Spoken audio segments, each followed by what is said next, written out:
yang dimuliakan Allah Subhanahu wa taala, ini syafaat Al-Qur'an yang ketiga. Orang yang membaca Quran akan mendapatkan petunjuk dari Allah Subhanahu wa taala.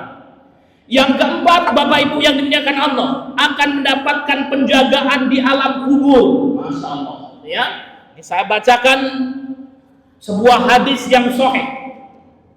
An Abdillah ibni Mas'ud. Hadis ini diriwayatkan dari Abdillah ibni Mas'ud. Abdillah ibni Mas'ud ini adalah sahabat, Bapak Ibu. Jadi apa? Sahabat yang ngomong namanya itu hadis mauquf. Pak Ustadz, katanya hadis, tapi kok yang ngomong bukan Nabi SAW, ya?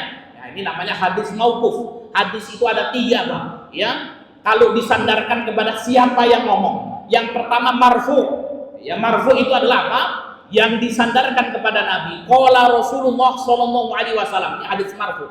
Kemudian yang kedua mauquf adalah hadis yang disandarkan kepada sahabat. Ya, maka kemudian Imam Al-Baiquni mengatakan, ya, di dalam Nadam Al-Baiquniyah tentang hadis mauquf, beliau mengatakan wa ma adaftahu ilal ashabi min qaulin wa fi'lin fa huwa mauqufun zukin. Ya, seluruh perkataan perbuatan yang disandarkan kepada para sahabat disebut dengan hadis mauquf. Zukin, ketahuilah. Ya, ini maka ada hadis mauquf, namun artinya dari Nabi SAW.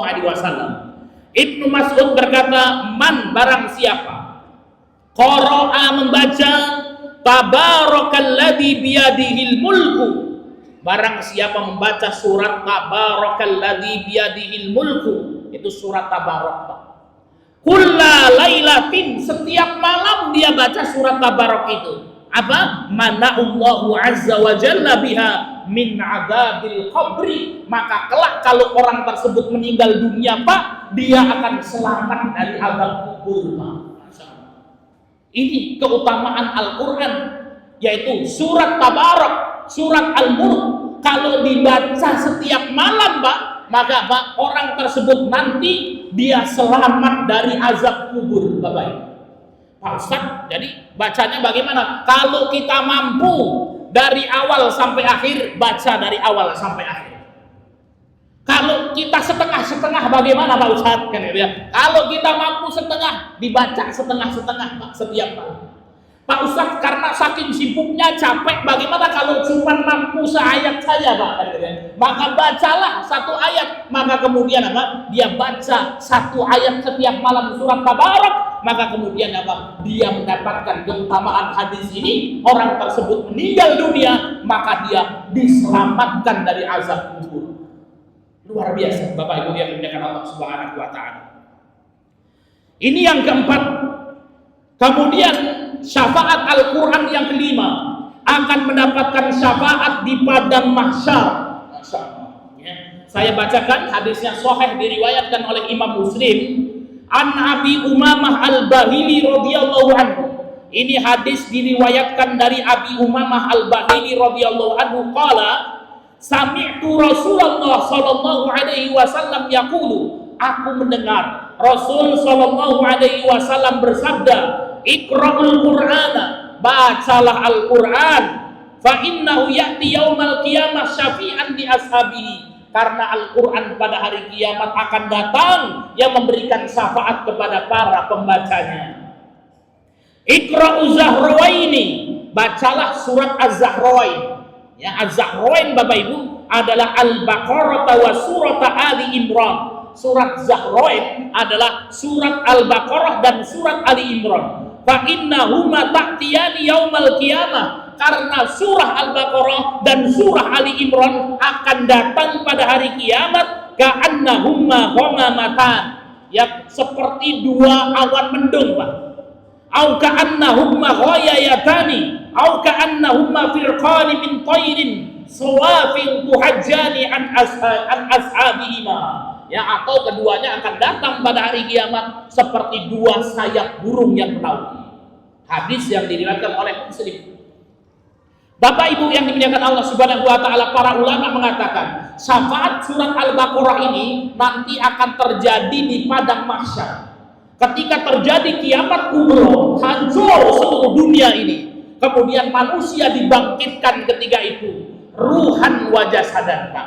Jadi apa? Ketika kita berkumpul di padang mahsyar itu, roh dan jasad kita Allah akan bangkitkan. Ya, seperti jasad kita hari ini dan disebutkan di dalam Al-Quran dengan jari-jari yang sama, dengan sidik jari yang sama, tidak berbeda. Allah akan mengembalikan seperti itu. Ya, jadi manusia ini Pak, kita ini punya sidik jari. Di mana sidik jari manusia ini berbeda Pak, dari zaman Nabi Adam sampai manusia terakhir nanti. Ya coba kita bisa kelembuan itu bagaimana? Ya maka kemudian apa? Ya kalau ada orang melakukan kejahatan itu dicari pakai sidik jarinya. Ketemu orangnya pulang gitu. Ya kenapa Pak? Ya karena kemudian manusia itu memiliki sidik jari dan disebutkan di dalam Al-Quran itu Allah akan kembalikan manusia. Setelah dimatikan Allah akan bangkitkan, ya kemudian apa? Dengan sidik jari yang sama, dengan tubuh yang sama. Maka ketika itu apa? Dikumpulkan di padang mahsyar.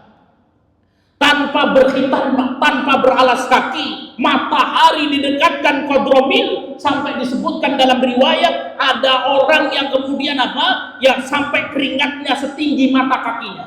Ada yang setinggi lututnya, ada yang setinggi perutnya, ada yang setinggi dadanya, ada yang tenggelam Pak dengan keringatnya tersebut berdasarkan amal-amalnya masing-masing.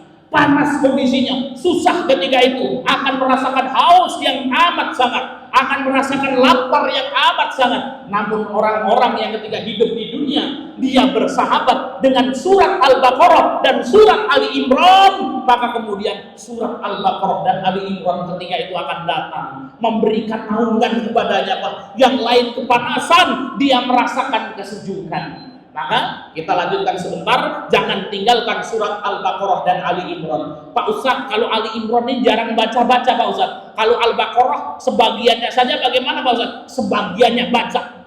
Minimal kita bersahabat dengan ayat kursi Bapak Ibu yang dimuliakan Allah Subhanahu wa taala. Kita baca selesai sholat 5 waktu, kita baca di pagi dan petang, kita baca itu ayat kursi, sehingga kemudian di padang mahsyar nanti akan datang gitu. Ya walaupun kemudian naungannya cuma satu doang yang datang Pak gitu. Ini naungan kok cuma satu saja. Ini surat Al-Baqarah doang yang kamu baca di dunia. Surat Ali Imran yang nggak pernah kamu baca kan ya. Jadi Bapak Ibu yang dimuliakan Allah Subhanahu wa taala, ya inilah syafaat Al-Quran yang kelima.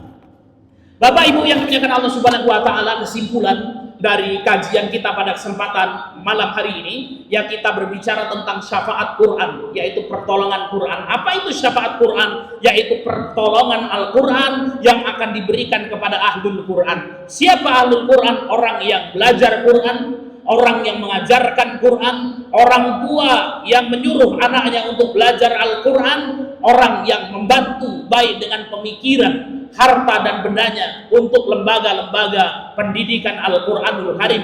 Ya, mereka akan mendapatkan syafaat. Yang pertama akan mendapatkan keberkahan hidup, yang kedua akan mendapatkan rahmat dari Allah Subhanahu wa taala, yang ketiga akan mendapatkan petunjuk, yang keempat akan mendapatkan penjagaan di alam kubur, yang kelima akan mendapatkan syafaat di padang mahsyar. Ya masih ada keenam dan yang ketujuh, mudah-mudahan kita bisa sambung di kesempatan yang lain. Demikian Bapak Ibu yang dimuliakan Allah Subhanahu wa taala, kita berdoa kepada Allah mudah-mudahan dijadikan kita ahlul Quran, kita diberikan syafaat Al-Quran pada hari kiamat kelak. Demikian yang bisa kita sampaikan. Jika ada kurang dan lebihnya, saya mohon maaf, dan kepada Allah saya mohon ampun.